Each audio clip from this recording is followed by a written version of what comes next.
حضرت خدیجہ الکبریٰ کی ولادت عام الفیل سے 15 سال پہلے مکہ مکرمہ میں ہوئی۔ حضور علیہ الصلاۃ والسلام اور حضرت سیدہ خدیجہ الکبریٰ دونوں قبیلہ قریش سے تعلق رکھتے تھے اور شجرہ نسب کے لحاظ سے بھی آپس میں قریبی رشتہ دار تھے۔ صرف فرق یہ ہے کہ حضرت خدیجہ الکبریٰ کا قبیلہ بنو اسد اور حضور علیہ الصلاۃ والسلام کا قبیلہ بنو ہاشم ہے۔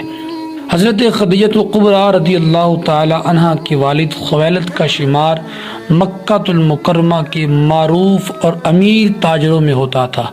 ان کی تجارت کی ساکھ اور شہرت کے چرچے دوسرے ملکوں تک پھیلے ہوئے تھے۔ وہ اپنا مال دوسرے ممالک لے جاتے اور وہاں سے مال لا کر فروخت کرتے اور اپنی خاندانی ایمانداری اور صداقت کی وجہ سے معقول منافع کماتے تھے۔ عرب کے قبائل میں ان کی بہت عزت تھی اور خوشحال و امیرانہ زندگی بسر کرتے تھے۔ اس کے علاوہ غریبوں کو تجارتی کاروبار کے لیے مال و دولت دیا کرتے تھے۔ یہی وجہ تھی کہ حضرت خدیجہ الکبریٰ کو دولت اور تاجرانہ بصیرت وراثت میں ملی، اس کو انہوں نے اپنے خاندانی پیشے تجارت میں لگا رکھا تھا۔ خاتون ہونے کے ناطے وہ خود تو تجارتی قافلوں کے ہمراہ نہیں جا سکتی تھی، البتہ وہ بڑے بڑے تاجروں کو مضاربت کے اصولوں پر اپنا مال دیتی اور معقول منافع حاصل کر لیتی تھی۔ مضاربت کا طریقہ عربوں میں رائج تھا۔ اسلام نے بھی منافع میں شرکت کرنے کو منع نہیں کیا ہے، بشرطیہ کہ یہ نظام سود اور ناجائز معاملات سے پاک ہو۔ حضرت خدیجہ الکبریٰ اپنے تجارتی کاروبار کے لیے نیک، پارسا، ایماندار اور سمجھدار اشخاص کا انتخاب کرتی تھی اور ان کو تجارتی قافلوں کے ہمراہ بھیجا کرتی تھی۔ یہی وجہ تھی کہ آپ رضی اللہ تعالی عنہ ایک کامیاب تاجرہ بن کر ابری تھی۔ مالدار اور صاحب ثروت ہونے کے باوجود وہ اپنا وقت عبادات اور خانہ کعبہ کے طواف میں گزارتی تھی۔ اس کے علاوہ ان کے گھر کا دروازہ حاجت مندوں اور فقیروں کے لیے ہمیشہ کھلا رہتا تھا اور کبھی کوئی محتاج ان کے گھر سے خالی ہاتھ نہیں لوٹتا تھا۔ ایام جہالت میں جب پورا عرب بت پرستی میں ڈوبا ہوا تھا، لیکن آپ رضی اللہ تعالی عنہ آسمانی کتابوں پر یقین رکھتی تھی اور خدائے وحدہ لا شریک کی پرستش کرتی تھی، یعنی قبل از اسلام وہ ایک موحدہ اور صحیح العقیدہ خاتون تھی اور شرک و گمراہی سے انہیں قطعی نفرت تھی۔ آپ اپنے تجارتی قافلے دور دراز ممالک کو روانہ کرتے وقت خانہ کعبہ جایا کرتی اور خدائے برتر سے اپنی تجارت میں برکت کی دعا کرتی تھی۔ پس آپ کو جب معلوم ہوا کہ مکہ میں آپ صلی اللہ علیہ وآلہ وسلم اپنے اوصاف حمیدہ کی وجہ سے صادق اور امین کے القابات سے جانے جاتے ہیں، تو انہوں نے آپ صلی اللہ علیہ وآلہ وسلم کو پیغام بھیجا، اگر وہ میرا مال تجارت شام لے جائیں تو وہ دوسروں کی نسبت دوگنا منافع دیں گی۔ یہ وہ زمانہ تھا جب پورے عرب کو خشک سالی نے اپنی لپیٹ میں لیا تھا اور خصوصاً جن لوگوں کی زندگی کا انحصار مویشی پالنے اور زراعت پر تھا وہ نہایت مشکلات سے دوچار تھے۔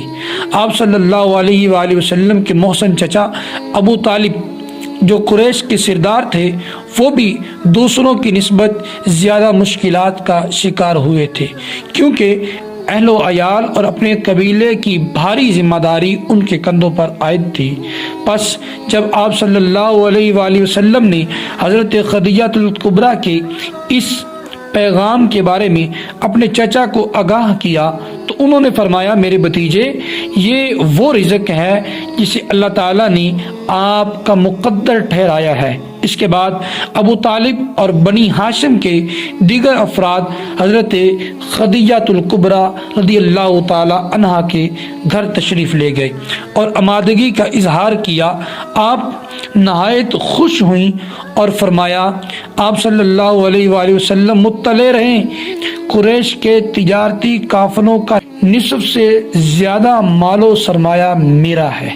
مجھے اس تجارت کے لیے آپ صلی اللہ علیہ وآلہ وسلم جیسے صادق اور امین شخص کی ضرورت ہے تاکہ میں اپنے مال کا بااختیار امین مقرر کروں اور اپنی تدبیر و حکمت عملی سے تجارت و لین دین انجام دیں۔ آپ صلی اللہ علیہ وسلم نے جواب میں فرمایا کہ میں سفر کرنے میں دلچسپی رکھتا ہوں اور قافلے کے ساتھ تجارت کے لیے ملک شام جانے پر آمادہ ہوں۔ یوں آپ صلی اللہ علیہ وآلہ وسلم اور حضرت خدیجہ الکبریٰ کے مابین مضاربت کے اصول و منافع میں شرکت پر تجارتی معاہدہ طے پایا۔ آپ نے اپنے ایک قریبی عزیز خزیمہ بن حکیم اور اپنے غلام میسرہ کو آپ کے ہمراہ کیا اور ان کو کہا، حضرت محمد مصطفیٰ صلی اللہ علیہ وآلہ وسلم میرے اموال کے امانت دار ہیں، میرے اموال پر ان کو مکمل اختیار حاصل ہے، لہٰذا وہ جو کہیں اس پر عمل کرنا اور وہ جو فیصلہ مناسب سمجھے اس پر ان کے ساتھ تعاون کرنا۔ کوئی شخص ان کے فیصلے کے بارے میں اعتراض نہیں کر سکتا اور کوئی بھی ان کے ساتھ تیز کلامی کا حق نہیں رکھتا۔ حضرت محمد مصطفیٰ صلی اللہ علیہ وآلہ وسلم اس سے قبل اپنے چچا ابو طالب کے ہمراہ تجارتی سفر کر چکے تھے اور تجارتی گر سیکھ چکے تھے، لہٰذا شام کے سفر کے لیے فوراً تیار ہو گئے۔ سفر کے دوران خزیمہ اور میسرہ کو آپ صلی اللہ علیہ وسلم کی دل پذیر گفتگو اور اخلاق و مروت نے اپنا گرویدہ بنا لیا۔ شام کے تجارتی سفر سے واپسی پر حضرت خدیجہ الکبریٰ کے عزیز خزیمہ بن حکیم اور غلام میسرہ نے وہ تمام حالات و واقعات بیان فرمائے جو انہوں نے دوران سفر دیکھے۔ جب آپ نے حضرت محمد صلی اللہ علیہ وآلہ وسلم کی امانت داری، خوش معاملگی، کاروباری مہارت اور معقول منافع کمانے کے متعلق سنا تو وہ فرط محبت سے بے خود سی ہو گئیں اور ان کا پاکیزہ دل آپ کی محبت سے بھرپور ہو گیا۔